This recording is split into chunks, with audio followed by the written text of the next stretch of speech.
ici Clément Koulibaly, j'espère que vous allez bien. Sommes-nous des dokimos? Sommes-nous des dokimos ou soyons des dokimos? C'est quoi un dokimos? Merci pour la question. En fait, à l'époque, ce mot était utilisé, ça signifie tout d'abord accepter, particulièrement pour les pièces de monnaie, et ce mot était utilisé pour l'authenticité d'une pièce.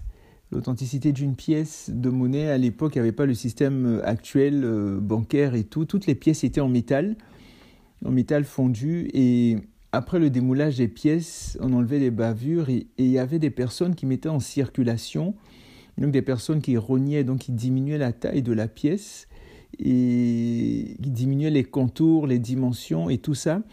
Et ce qui se passait, c'est que des personnes mettaient en circulation des pièces de mauvaise qualité, en fait. Et en un siècle, il y a plus de 80 lois qui ont été promulguées à Athènes pour arrêter la pratique du rognage des pièces en circulation. Et il y avait quand même des changeurs intègres qui n'acceptaient pas de fausses monnaies. Et ces changeurs intègres-là, on les appelait des dokimos, donc, ou des personnes approuvées, des dokimos. Et il est important qu'on soit des dokimos par rapport à Dieu, par rapport à la parole de Dieu, par rapport à l'œuvre du Seigneur. On va voir quelques passages qui utilisent ce terme. On a par exemple le passage de Romains 14 à partir du verset 18. Au verset 18, il est dit « Celui qui sert Christ de cette manière est agréable à Dieu, approuvé des hommes », donc dokimos, donc l'approbation des hommes. Donc il s'agit dans ce passage de ne pas être une pierre d'achoppement pour les personnes les plus faibles dans la foi. Donc on parlait de la nourriture et tout ça, et au verset 15, il est dit « Ne cause pas par ton aliment la perte de celui pour lequel Christ est mort ». Donc il s'agit encore plus particulièrement de manifester le royaume de Dieu. Parce que au verset 17, certainement un passage que vous connaissez qui dit que le royaume de Dieu, ce n'est pas le manger ni le boire, mais la justice, la paix et la joie par le Saint-Esprit. Donc c'est en fait, en un mot, la manifestation de Christ. Christ qui est la justice, celui qui nous justifie. Christ qui est la paix, car Christ est le prince de la paix. Il nous dit par exemple en Matthieu 5, verset 9, « Heureux ceux qui procurent la paix, car ils seront appelés quoi? Ils seront appelés fils de Dieu. » Et en Jean 14, 27, le Seigneur Jésus, avant de partir, pouvait dire « Je vous laisse la paix, je vous donne ma paix. » Et Dieu est vraiment celui qui donne la paix. En Isaïe 26, 3, il dit « À celui qui est ferme dans ses voies, dans ses dispositions, tu assures la paix parce qu'il se confie en toi. » Donc, être un dokimos, être ferme dans ses voies, ne pas tanguer, ne pas tergiverser, passer vraiment dans les règles de l'art, respecter la parole de Dieu, respecter les principes de Dieu. On a besoin d'être des dokimos. Donc, on voit aussi par rapport à la joie, le royaume des cieux qui est la joie, la manifestation de la joie. Christ est celui qui assure la paix. Par rapport à la joie, Dieu est celui qui nous donne une huile de joie. Il désire également que notre joie soit parfaite. En Jean 16, 24, il est dit « Jusqu'à présent, vous n'avez rien demandé. Demandez afin que votre joie soit parfaite. » Et tout cela représente un dokimos. Un dokimos est donc une personne qui manifeste le royaume de Dieu dans sa vie de tous les jours. Et on est invité à faire cela, à manifester le royaume de Dieu partout où nous sommes, partout où nous allons. En faisant ceci, le dokimos est agréable à Dieu et approuvé des hommes. Et sa vie a un impact et une influence divine. Et un autre élément par rapport au dokimos, c'est l'épreuve en Christ. En Romains 16, 10, on a l'apôtre Paul qui saluait plusieurs personnes. Et à un moment, il a dit « Saluez Apelles, qui est éprouvé en Christ. » Qui est éprouvé en Christ, donc qui est dokimos en Christ. Et vous savez, comme Apelles qui fut éprouvé en Christ, nous aussi, nous devons être éprouvés en Christ. Nous devons faire nos preuves en Christ. Et il y a des tests. La dernière fois, j'avais parlé d'Abraham, la puissance de l'obéissance et tout. Et il y a des tests, il y a des épreuves. Et on a besoin vraiment de passer les examens et de les réussir afin de passer en classe supérieure. Non seulement dans le monde physique, mais aussi spirituellement aussi avec le Seigneur. Donc il y a des épreuves auxquelles nous sommes amenés à faire face.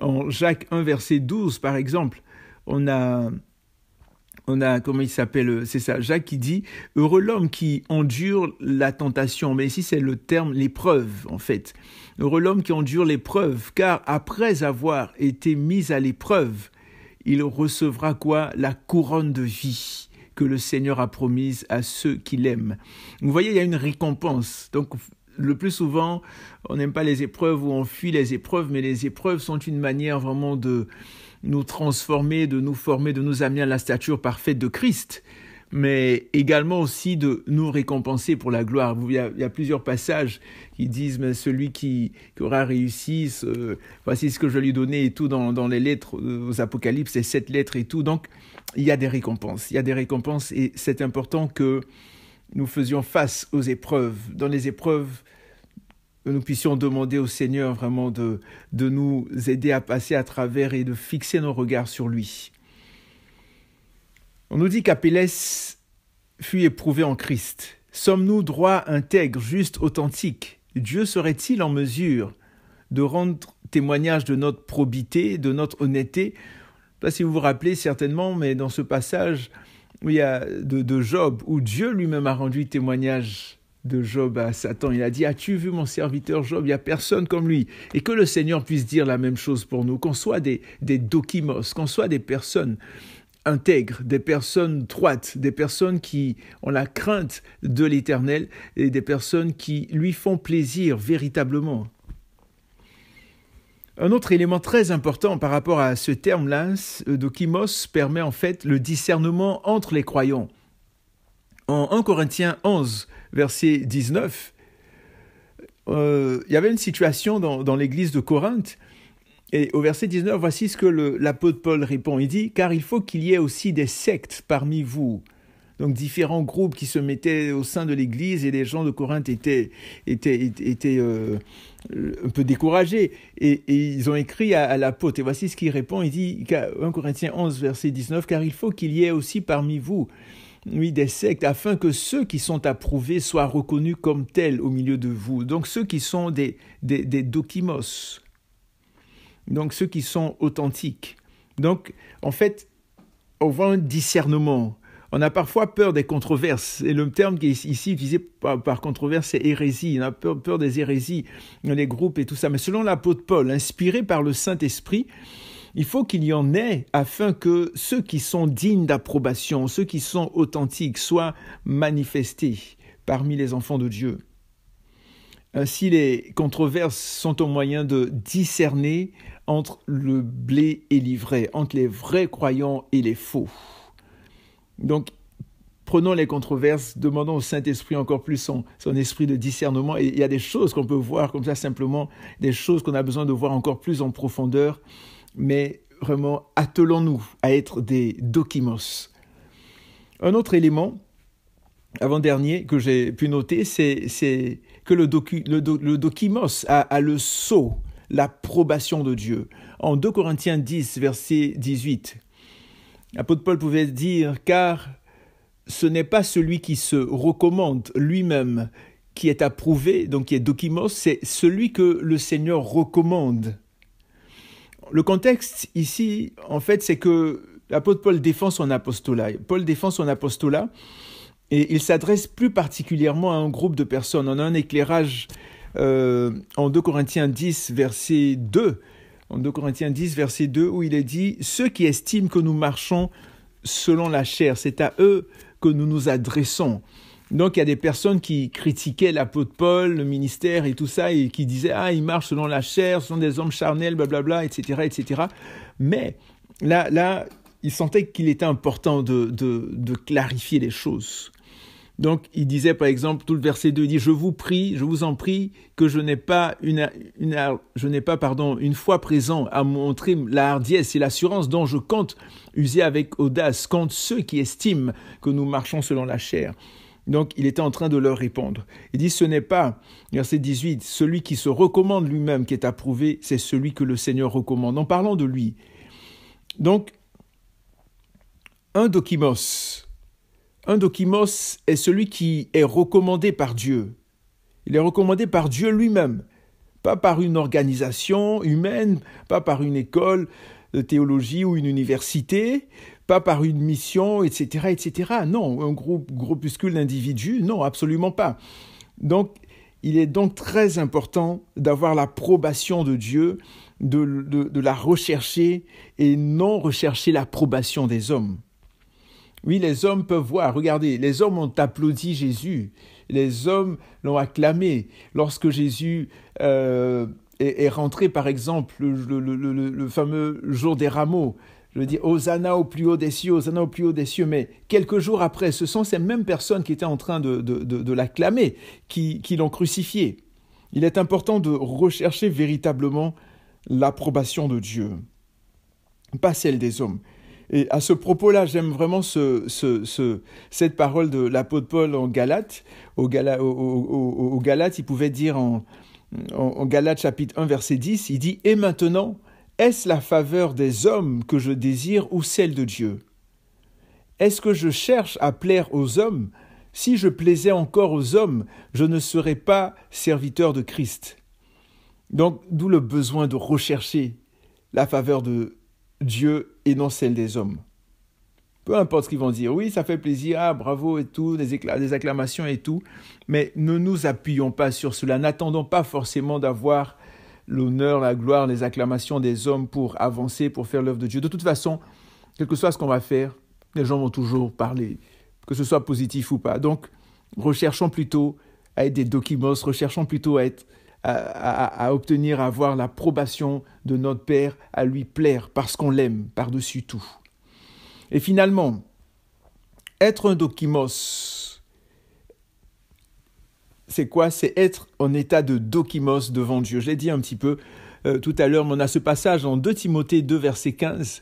Et Timothée, l'apôtre Paul pouvait vraiment encourager, il conseillait fortement à Timothée de se présenter devant Dieu comme un dokimos. 2 Timothée 2,15, il lui dit « Efforce-toi de te présenter devant Dieu comme un homme éprouvé, un dokimos, un ouvrier qui n'a point à rougir, qui dispense droitement la parole de la vérité. »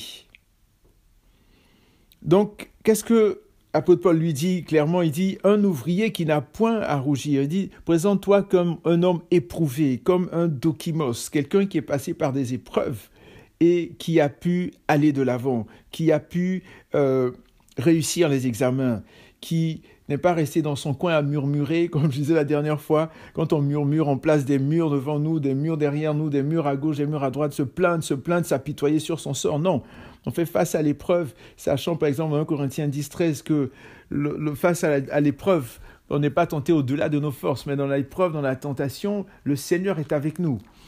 Et donc un dokimos, donc soyons prêts à nous présenter devant Dieu comme un dokimos. Ensuite, un ouvrier qui n'a point à rougir, donc quelqu'un qui n'a pas honte, qui n'aura pas honte. Une personne qui aura combattu le bon combat.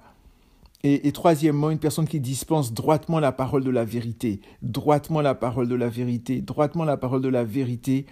Donc, c'est très important de présenter la parole de Dieu comme elle est véritablement la présenter droitement. À l'instar de Timothée, donc, nous aussi, nous sommes sérieusement invités et nous devons sérieusement, effectivement, tenir compte de ces recommandations afin d'avoir la joie, le privilège, l'honneur d'entendre notre Seigneur et Sauveur Jésus-Christ nous dire « Entre dans la joie de ton Maître, bon et fidèle serviteur ».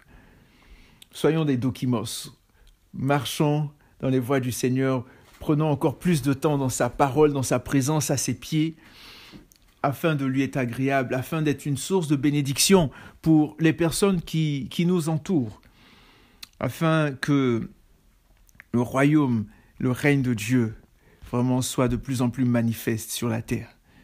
Seigneur, je veux te bénir, te rendre grâce, te dire merci pour cette interpellation que tu nous fais. Et Seigneur, je prie ici une personne qui a été avec une quelconque maladie ou quoi que ce soit. Seigneur, merci pour la guérison. Seigneur, ton onction de guérison, merci de toucher cette personne dans le nom puissant de Jésus. Seigneur, merci de nous amener à courir dans ta présence, Seigneur, vraiment à prendre du temps dans ta parole et à te rechercher comme jamais auparavant. Que la gloire, l'honneur, la puissance te reviennent au nom de Jésus. Donc, portez-vous bien, Prenez soin de vous et surtout n'oubliez pas que Jésus revient très très très très bientôt. Soyons des dokimos pour sa gloire. Amen.